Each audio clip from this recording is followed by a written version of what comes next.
La moto Gilera.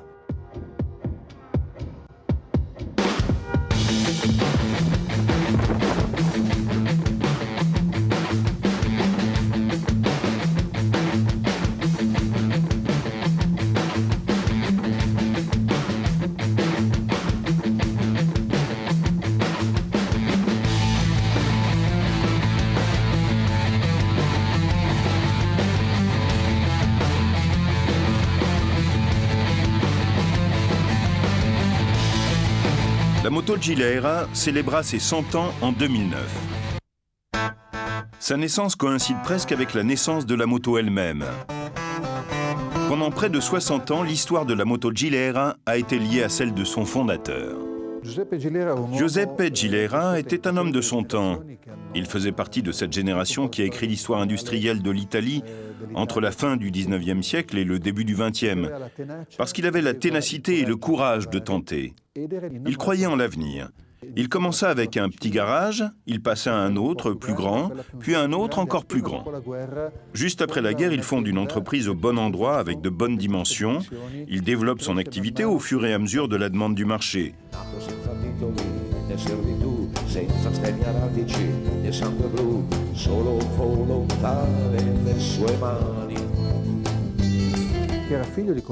Sa famille était paysanne depuis des générations. Elle comptait aussi quelques rares artisans, mais lui, il possédait mystérieusement le génie de la mécanique.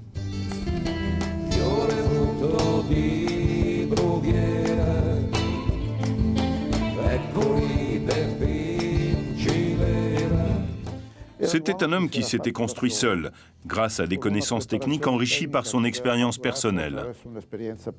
Surtout, il était doué de grandes intuitions. En mécanicien très compétent, il construisit sa réputation d'abord comme réparateur et ensuite comme constructeur.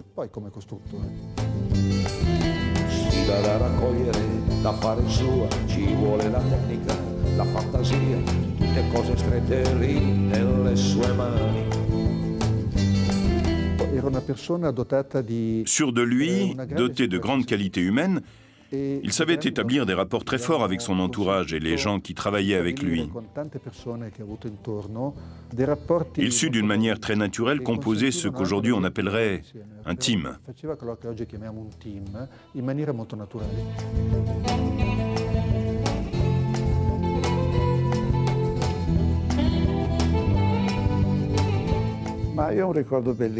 Moi, j'ai un souvenir formidable de Giuseppe Gilera, le souvenir d'un homme que j'ai presque toujours considéré comme un père.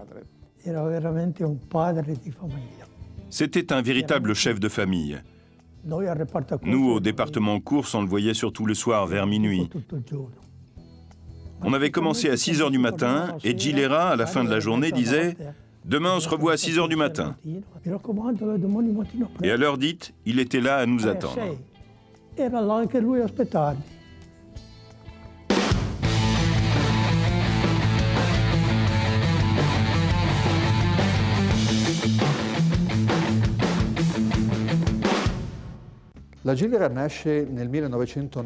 L'entreprise Gilera naît en 1909 à Milan, avenue du 22 mars, dans le Milan ancien. Lorsque Giuseppe Gilera décide de se mettre à son compte, il dessine le premier moteur sur lequel est monté le même cadre que celui utilisé pour les vélos. La démarche est totalement novatrice. Le cadre est plutôt conventionnel, le moteur pas du tout. Il s'agit d'un moteur à soupape en tête très avancé pour l'époque. La première moto conçue par Giuseppe Gilera avait un moteur à 4 temps. Les pédales avaient une double fonction, pour le démarrage et pour s'aider dans les montées. Parce que la puissance du moteur était tellement limitée que dans des parcours un peu raides, souvent le pilote avait à pédaler.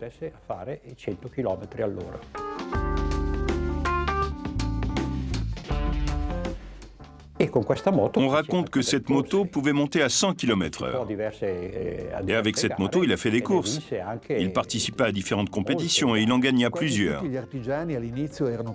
Au début, presque tous les artisans étaient également pilotes, parce que la seule manière dont ils pouvaient faire connaître leur moto au public était de les engager dans des compétitions. Parmi ces artisans pilotes, plusieurs devinrent ensuite de véritables pilotes. Gilera était pilote plutôt par nécessité. Lui, c'était surtout un mécanicien. Sa passion était la mécanique. Luigino, qui était le frère de Giuseppe Gilera, son beau-frère, Rosolino Grava, et quelques collaborateurs ou amis roulaient aussi pour Gilera. Il y avait une gestion familiale des courses. Les pilotes italiens étaient des pilotes du dimanche et des jours fériés. Le reste de la semaine, ils avaient d'autres activités. En Italie, on roulait sur des circuits de ville ainsi que sur des routes entre les villes, avec comme protection des balles de paille qui surtout servaient au public pour s'asseoir et être plus proche de la course.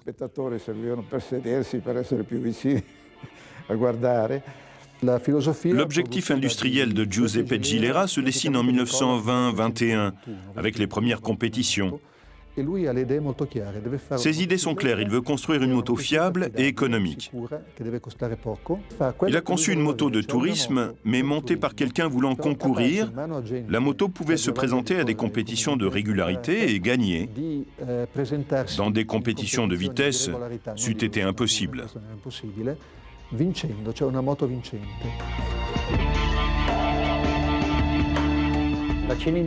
La cylindrée préférée par les clients n'était pas la 500 mais la 350.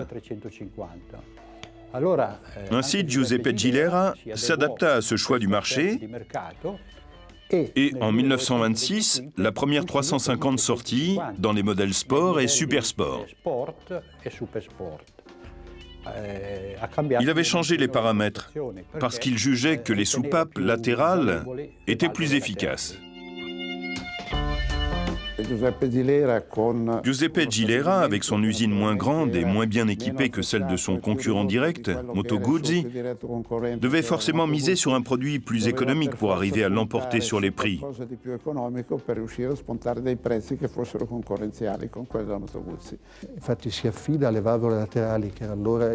Il comptait sur les soupapes latérales, qui étaient à l'époque le système le plus sécurisé, en un sens le plus rationnel. En 1930, naquit une moto nettement plus valable, la VL 500 cm3 et 350 cm3.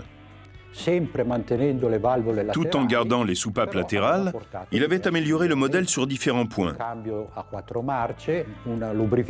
Une boîte à 4 vitesses, une lubrification plus efficace et d'autres bonnes prestations. Une des caractéristiques des motos Gilera était de s'imposer surtout dans les compétitions d'endurance,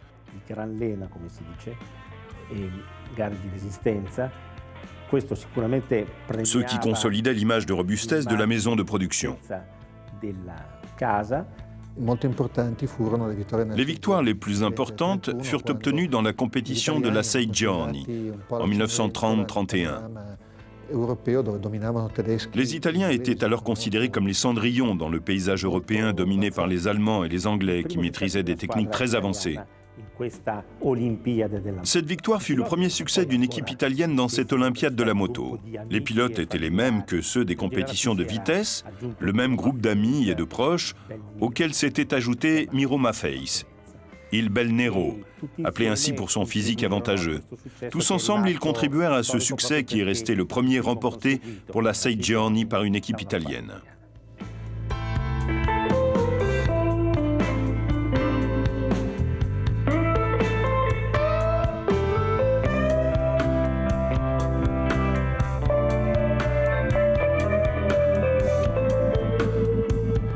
Après son grand succès à la Sei Giorni, la course de 6 jours, Gilera décide de se concentrer également sur les modèles de cylindrée inférieurs à 1,5 litre. En Italie, les motos faiblement cylindrées jouissaient d'avantages fiscaux et avaient des prix plus abordables. Des portes d'Arcore sort ainsi une moto légère avec un moteur de 175 cm3 et les soupapes latérales. L'évolution directe de ce moteur donna ensuite naissance à la Sirio.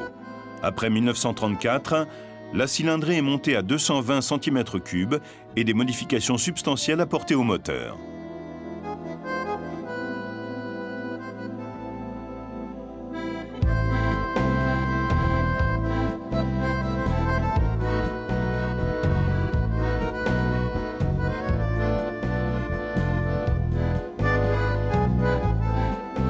Les soupapes latérales dépassées, Arcoré ressentit la nécessité de transformer la production.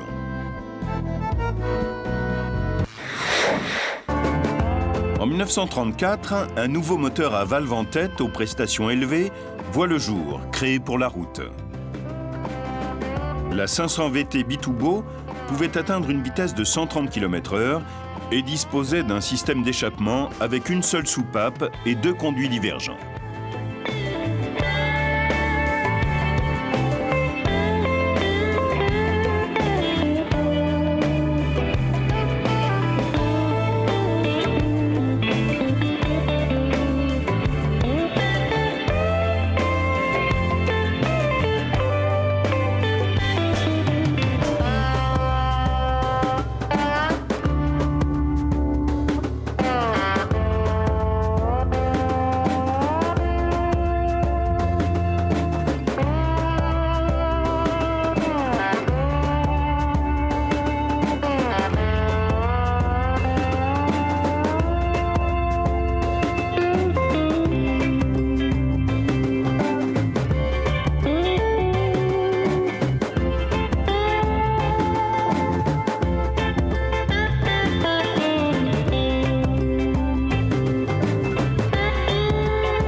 À partir de ce modèle, surnommé 8 boulons, on a conçu différentes versions pour des compétitions variées, dans la catégorie sport et pour les jeunes qui se préparaient à une carrière dans le motocyclisme.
La Marthe a été créée à partir d'exigences militaires.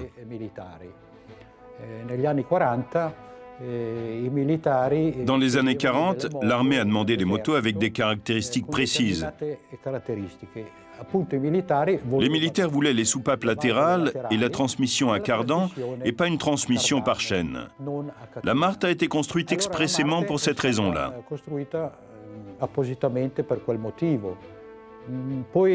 Après la guerre, une petite série de Marthe sortit encore, destinée aux civils.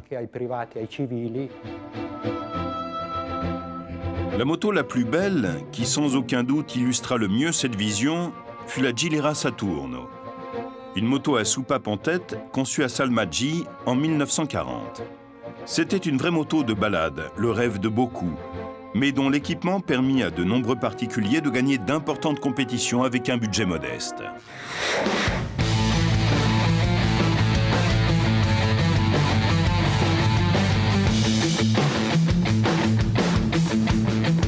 La moto de famille qui gagne les courses était le slogan de la maison Gilera. En effet, cette phrase correspondait à la philosophie de l'entreprise, qui voulait produire des motos robustes, mais aussi suffisamment performantes pour participer aux compétitions. La moto la plus belle qui, sans aucun doute, illustra le mieux cette vision, fut la Gilera Saturno, une moto à soupape en tête conçue à Salmaggi en 1940. C'était une vraie moto de balade, le rêve de beaucoup, mais dont l'équipement permit à de nombreux particuliers de gagner d'importantes compétitions avec un budget modeste. La Gilera Saturno est probablement la Gilera la plus célèbre, et de toute façon une des motos les plus réputées et les plus appréciées de l'histoire du motocyclisme. Ses débuts se situent en 1947 dans les courses en circuit dell'Amoura, avec Bassanini, qui pourtant fut obligé de déclarer forfait. Juste après, une série de succès arriva. Dans les années qui suivirent, les motos d'écurie et celles conduites par des particuliers obtiendront environ 500 victoires.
Cependant, après la Saturno, Gilera construisit aussi une véritable moto de course. La première Saturno, qui s'appelait Saturno Corsa, était déjà une moto complètement différente, car elle avait un cadre beaucoup plus léger, sans tube, et un moteur qui, par rapport au modèle normal de 23-24 chevaux, était de 36-38 chevaux. Bref, il s'agissait d'une véritable moto de course.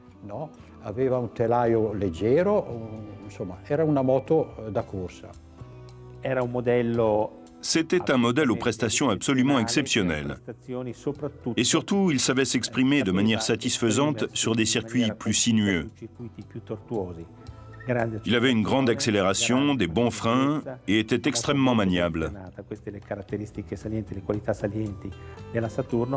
Avec ce modèle, la Gilera gagna sur le circuit de Ospedaletti à San Remo, en remportant 5 titres consécutifs. À partir de ce moment-là, le modèle qui avant s'appelait Corsa devint le modèle San Remo.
Avec le temps, la San Remo cessa d'être compétitive dans les courses où concouraient des motos comme la Norton ou la Yes, qui venaient d'Angleterre.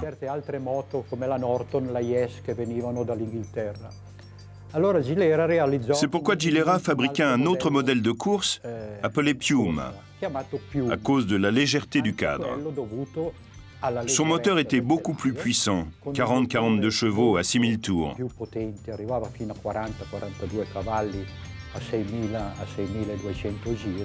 Avec cette moto, il remporta plusieurs titres.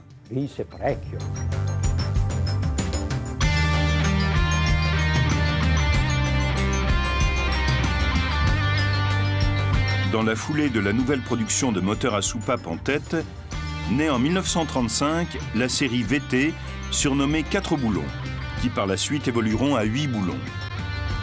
Les noms proviennent du nombre de boulons qui fixe le fond du cylindre au carter moteur.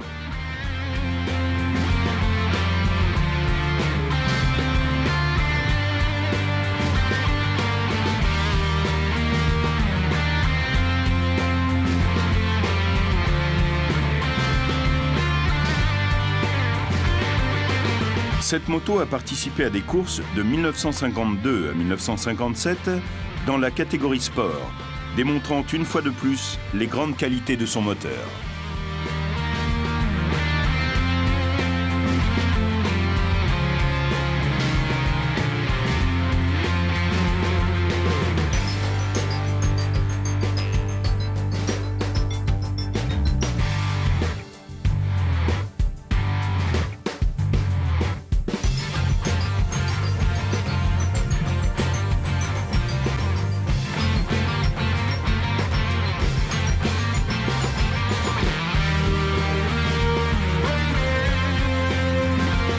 La Saturno était un bon modèle, mais plus suffisant pour participer aux grandes compétitions du championnat du monde.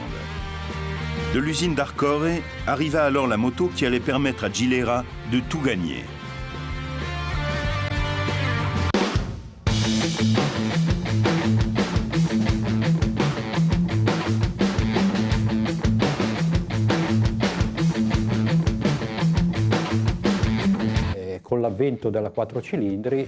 Avec l'avènement de la 4 cylindres, la Piuma fut abandonnée. Les courses continuèrent avec la 4 cylindres plus performante.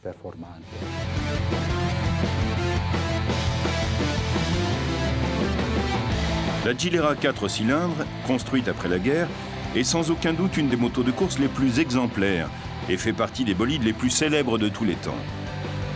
Le projet, né du crayon de Piero Remo, s'avéra un grand succès. Modifiée à plusieurs reprises au fil des ans, mise à jour et améliorée par les mains habiles des ingénieurs et mécaniciens, elle est une légende incontestée dans l'histoire de la moto italienne.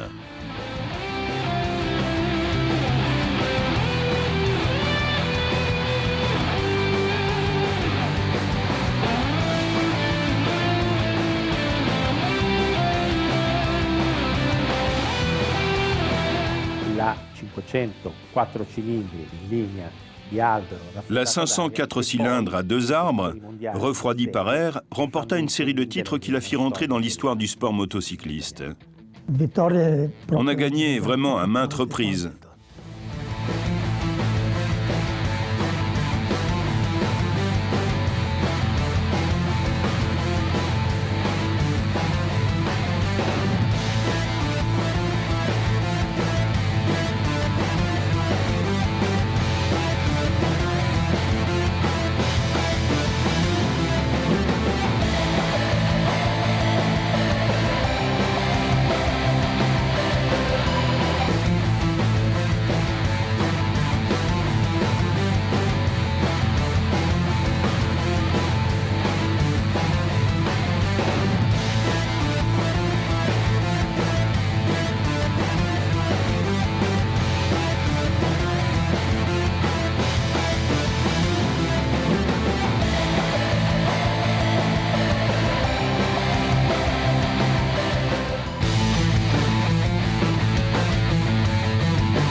Siamo nel ventennio, c'è un impero in luce, e per essere più precisi siamo intorno al 33, e c'è da dare il nome a un progetto e non si sa come ribattezzare la velocità, una rondine che trana, la gente sfiora il sole. Una rondine che è in volo, una rondine cromata che scompare in un istante, che si lancia giù in picchiata, che rincorre l'orizzonte. La rondine a été construite à Rome par la Compagnie nationale d'aéronautique qui fit faillite en 1935. Quand on a dû trouver une usine pour faire avancer le projet, on consulta différentes maisons de production, parmi lesquelles Moto Guzzi. Mais personne ne voulut acheter le projet parce que le marché préférait les produits faits maison. Giuseppe Gilera était d'un grand pragmatisme. Pour lui, l'important, c'était la fonctionnalité du produit. Après, il suffisait tout simplement de l'appeler Gilera. Une nouvelle fois, la grande intuition de Giuseppe Gilera fut de reprendre le matériel technique de la rondine. 4 cylindres turbocompressés, dessinés par M. Rémor.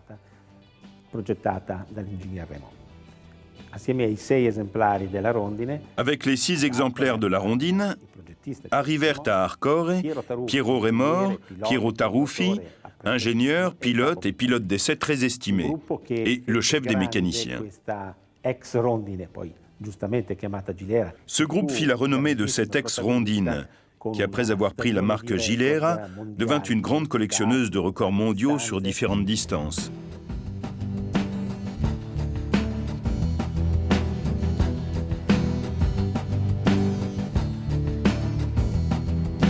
Siamo nel ventennio, c'è un impero in luce pure,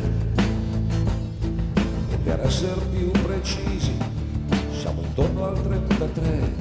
Le régime fasciste était très sensible à toute manifestation de supériorité dans le domaine de l'industrie italienne. La course au record était un véritable objectif. Cela participa à la création de l'image d'une entreprise aux capacités mécaniques d'un haut niveau. On se souvient d'un record majeur, celui de la vitesse absolue qui dépassait les 274 km/h sur le parcours chronométré de l'autoroute entre Bergame et Brescia. L'engagement fut remarquable. Maintenir droite cette moto monstrueuse au-delà des 200 km fut un effort énorme pour Piero Taruffi, qui le rappela à maintes reprises.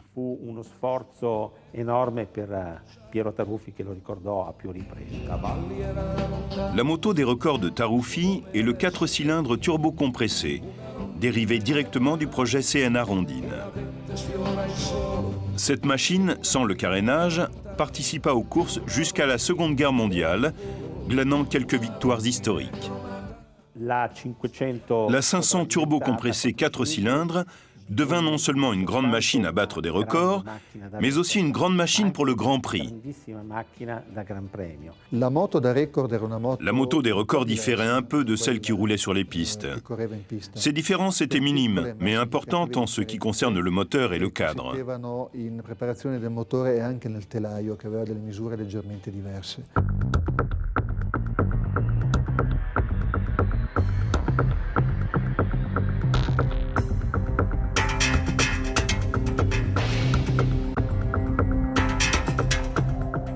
On se rappelle d'une victoire importante de Aldigretti à Monza. Ce fut la première grande victoire de cette moto qui, sur le papier, était gagnante, mais qui, on ne sait pas pourquoi, n'arrivait jamais à franchir la ligne d'arrivée. Cette fois-là, elle écrasa tout le monde. Avec Dorino Serafini, pilote de Pesaro, elle remporta le titre européen, battant la BMW turbocompressée de Meyer. Formidable machine pour l'époque. Après la guerre, les règlements des compétitions interdisaient l'utilisation de la suralimentation. La 4 cylindres d'avant-guerre est radicalement modifiée et remplacée au début par un 4 cylindres 500 refroidi à l'eau. Ce modèle n'était pas une solution parfaite et le personnel du département course se remit à l'œuvre afin de concevoir une moto gagnante. De ce projet naquit la 500 4 cylindres à 2 arbres refroidis par air. Elle gagna une série de titres mondiaux, marquant de façon indélébile l'histoire du motocyclisme italien.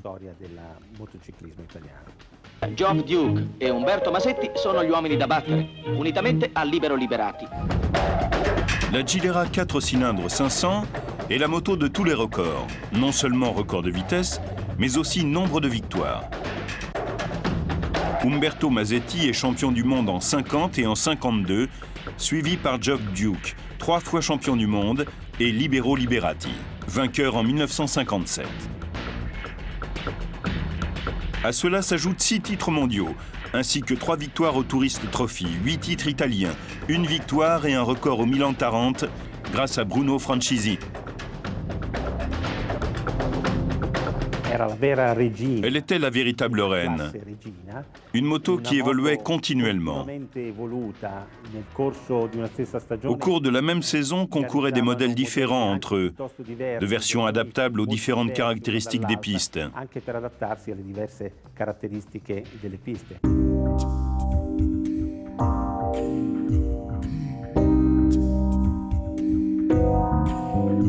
La Gilera participa aussi avec succès aux compétitions de sidecar. La maison remporta des victoires aux Grands Prix mondiaux. Ces résultats sont restés dans l'histoire aussi parce que peu nombreuses furent les marques italiennes qui se risquèrent dans les 3 roues.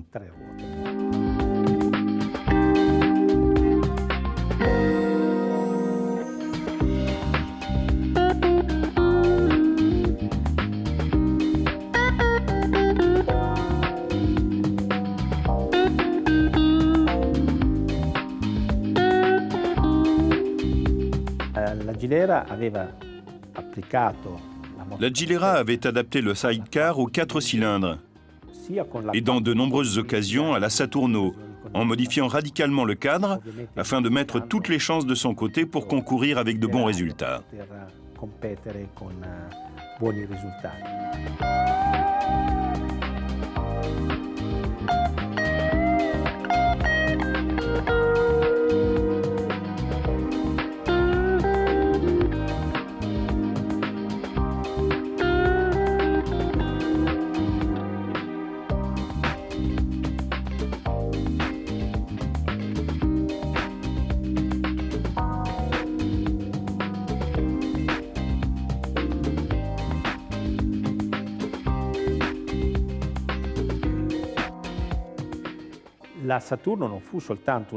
La Saturno ne fut pas seulement une moto de vitesse utilisée dans les compétitions de sidecar.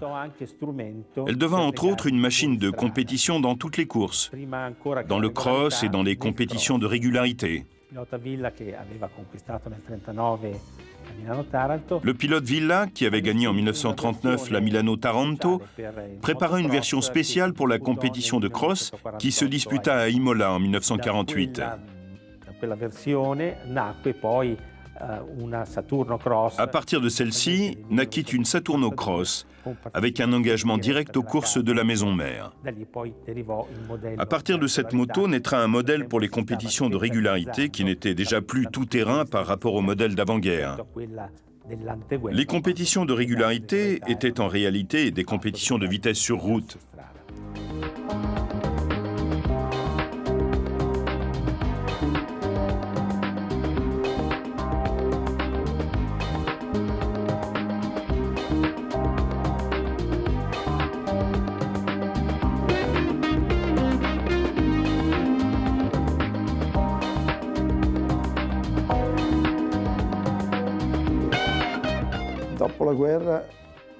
Après la guerre, le scénario changea complètement. Des motos populaires s'imposaient, plus économiques et de petites cylindrées, pour pénétrer dans un marché extrêmement concurrentiel. «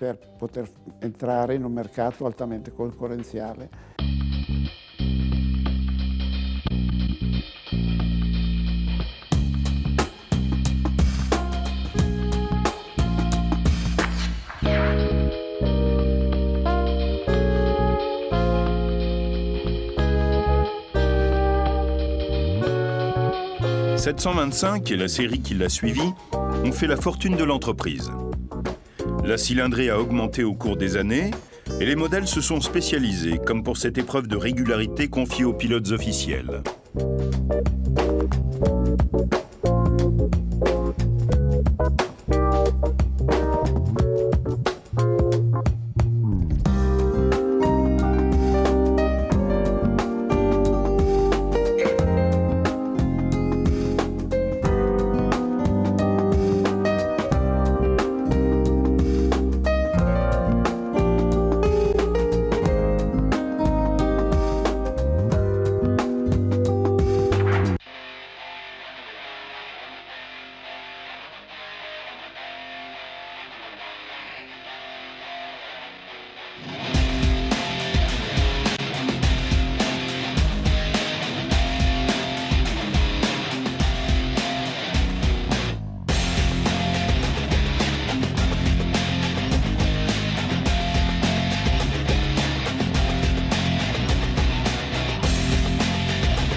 Gilera commença à s'intéresser à une moto de faible cylindrée, même pour les courses de vitesse, comme cette 175 cm3 bicylindre Formule 2.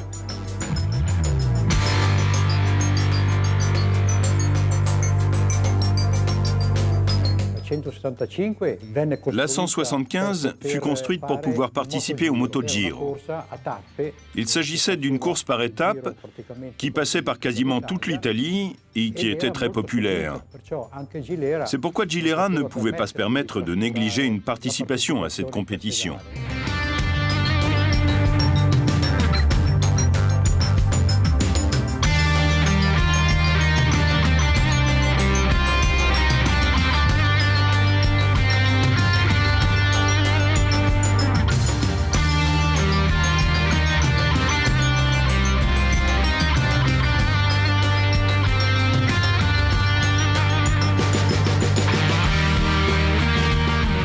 La vraie moto Grand Prix pour la catégorie 125 naît en 1956 grâce au projet de la 175 cm3 bicylindre Formule 2.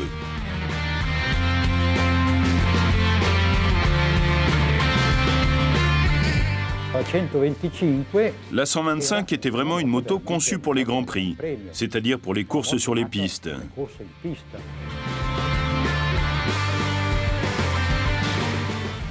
C'était une moto très rapide qui, à sa première sortie à Monza, en mai 1956, remporta le titre. Elle gagna aussi quelques compétitions internationales, mais elle n'arriva jamais à remporter le titre mondial.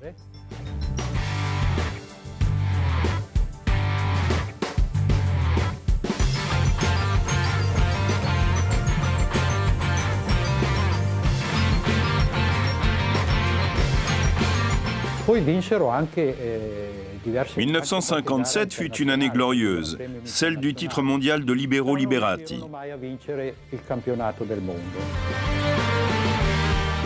Il 1957 fu anno di gloria, altri successi. Mais à la fin de la saison se produisit ce que tout le monde appela le pacte Scélera, c'est-à-dire un accord entre Gilera, Guzzi et Mondial, qui décidèrent de se retirer du championnat du monde et des compétitions plus généralement.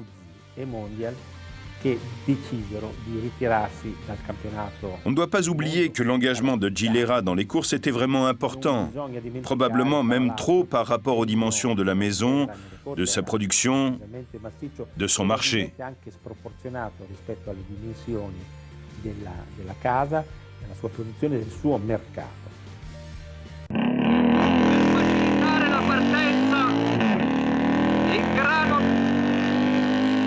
Marcia,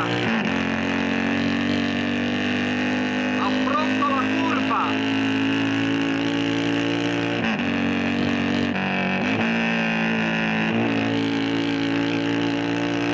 ed ora ho messo la marcia superiore, sono a 200 metri dalla curva, sto tirando la marcia, sono in curva e sto inclinando progressivamente.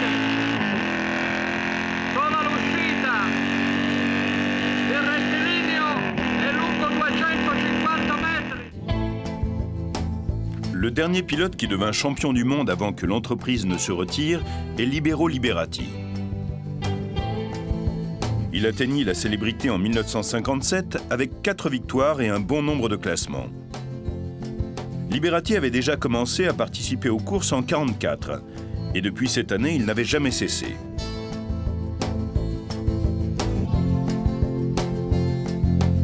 À part en 1957, il n'eut pas une carrière couronnée de succès avec Gilera, mais il resta fidèle à cette équipe dès le début des années 50. Libero Liberati mourut prématurément dans un accident de la route en Val Ninera en 1962, mais sa renommée reste vivante et son nom lié à cette saison unique pour la moto italienne.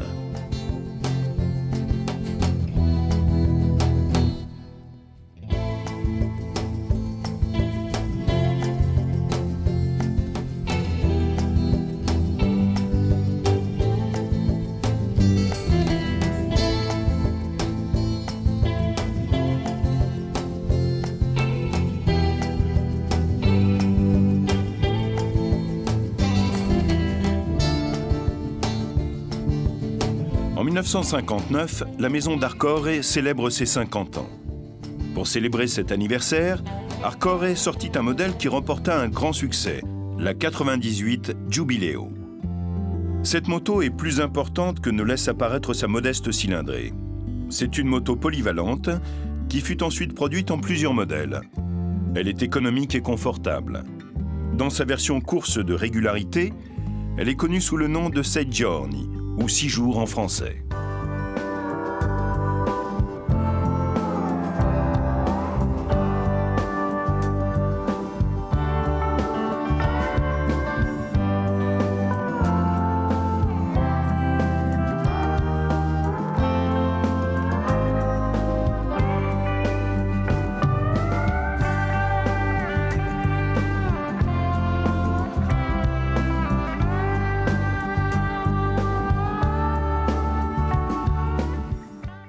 Une moto qui connut de nombreuses versions tout-terrain, notamment pour les épreuves de régularité, et dans une moindre mesure de cross.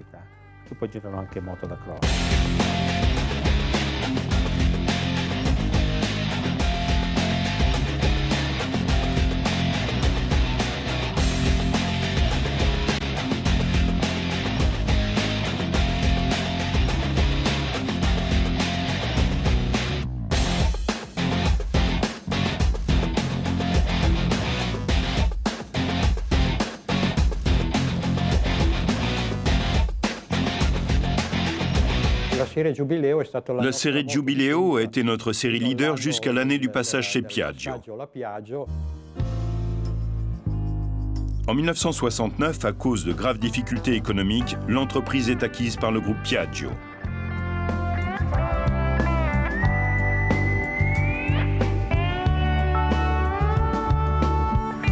Il existe de nombreuses sources, y compris dans le secteur manufacturier. Ils commencèrent aussi à produire d'autres modèles, comme la 150 Arcore, la 125 Arcore et les modèles à 2 temps sortis dans les années 80.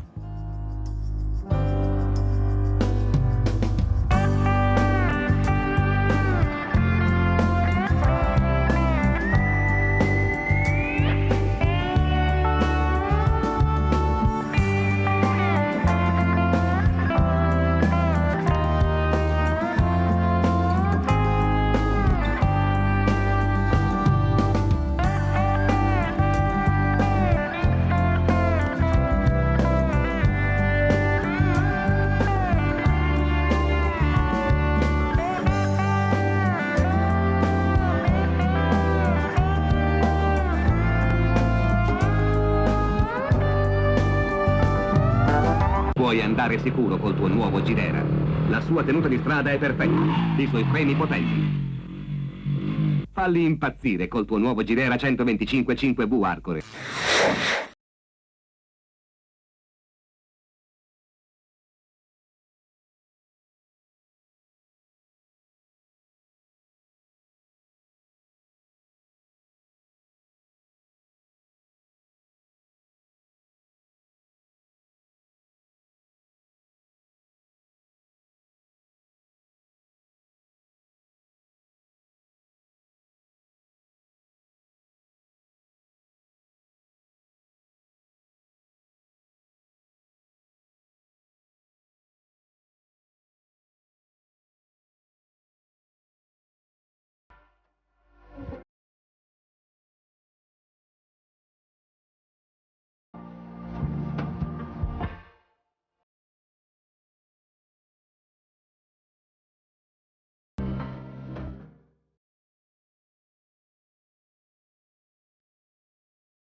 On est revenu aux grosses cylindrées, répondant ainsi à la pression des Japonais.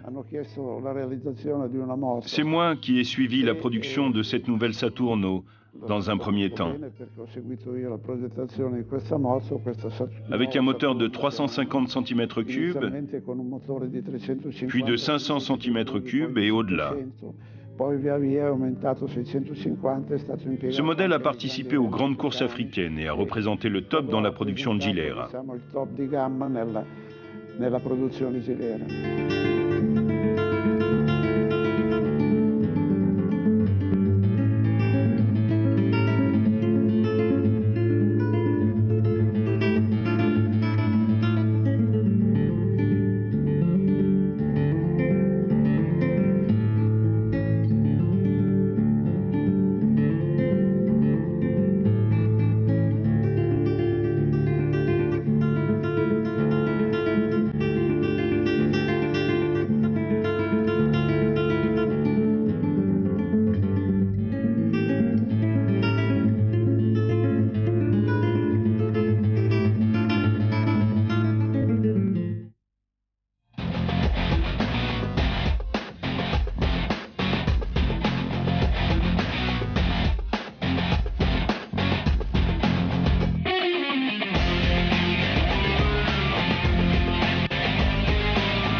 La Gilera poursuivit son activité dans les tout-terrains et se consacra ensuite au Grand Rallye qui était devenu très à la mode dans les années 80 et 90. Elle participa au Paris-Dakar et au Rallye des Pharaons avec un 600 monocylindres dérivé de la série. La moto fut développée, elle devint une RC 750R, c'est-à-dire la moto qui remporta, pilotée par Luigi Medardo, le titre dans la catégorie silhouette au Paris-Dakar de 1991. Elle gagna aussi le Rallye des Pharaons avec Luigi Medardo et Franco Pico, un des héros italiens du Paris-Dakar en 1992. Puis ce fut un arrêt définitif, coïncidant aussi avec la décision de se retirer des compétitions de vitesse.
L'ennesimo ritorno alla velocità della Gilera risale al 2000, nella 125.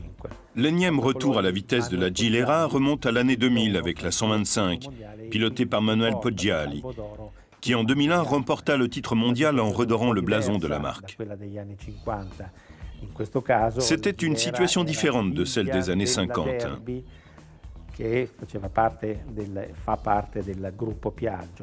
En effet, la Gilera était la fille de la Derby, qui encore aujourd'hui fait partie du groupe Piaggio.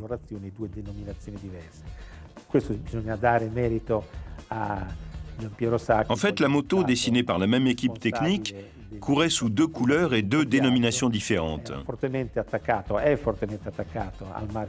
Tout ça grâce à Gampiero Sacchi, qui devint ensuite le responsable de la technique, développée au fil des années par la maison de Noale.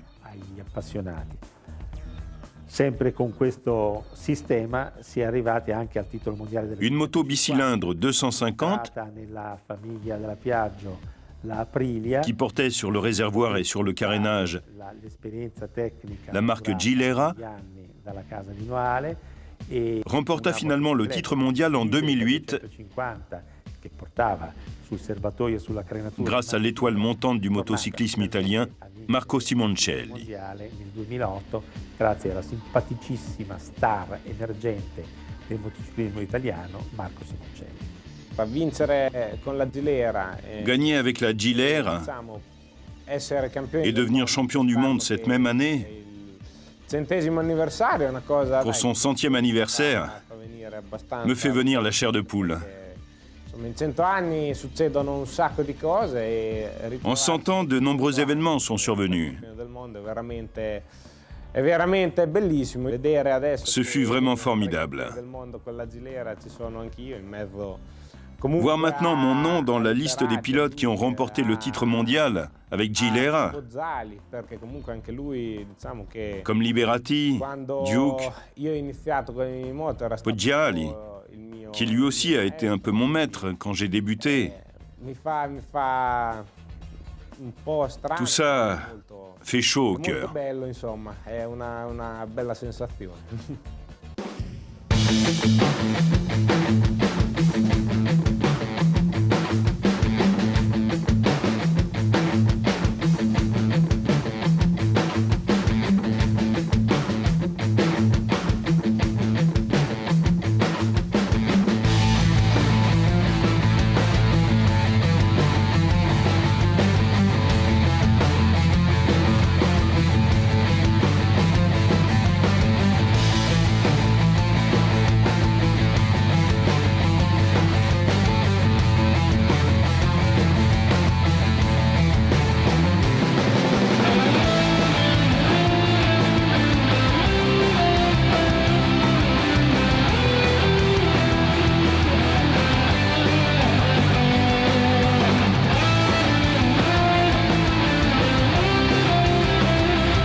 Reste le mythe de la marque, qui encore aujourd'hui évoque une belle histoire de passion sportive.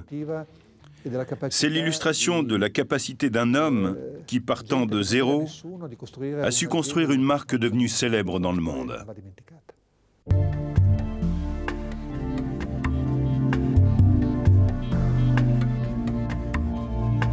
Era il 62, forse il 73, di un'epoca irripetibile.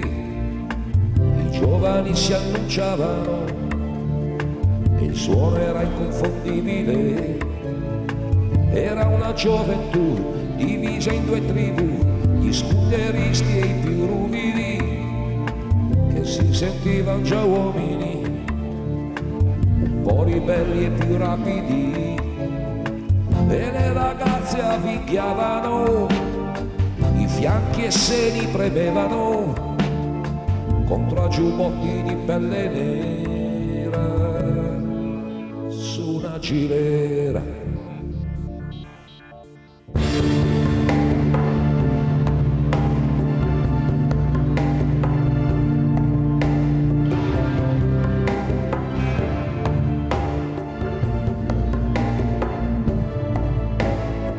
Era un'umanità che è quasi tutta qua, in testimone